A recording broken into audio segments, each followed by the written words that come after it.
La police polonaise a investi les lieux.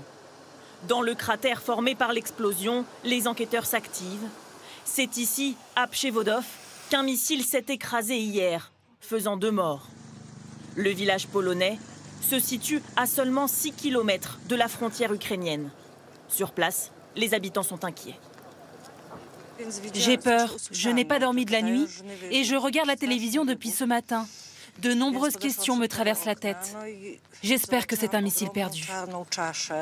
Immédiatement, le président ukrainien Zelensky accuse la Russie d'avoir délibérément frappé la Pologne. Moscou s'en défend et assure qu'il s'agit de missiles ukrainiens anti-aériens. Réunis en sommet du G20 en Indonésie, les chefs d'État occidentaux temporisent.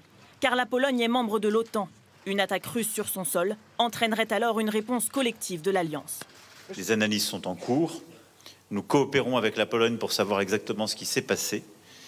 Et nous le faisons avec l'ensemble des alliés avec lesquels nous nous sommes réunis ce matin.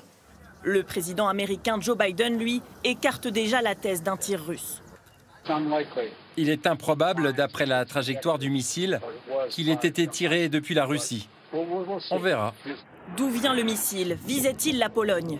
La frappe a eu lieu hier, journée où la Russie a tiré entre 80 et 100 missiles vers l'Ukraine.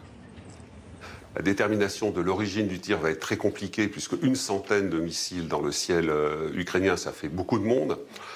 Et donc, en général, les enquêteurs vont procéder par élimination.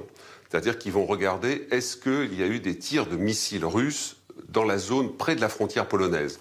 Après une réunion d'urgence hier soir, la Pologne a décidé de relever le niveau d'alerte de plusieurs de ses unités de combat.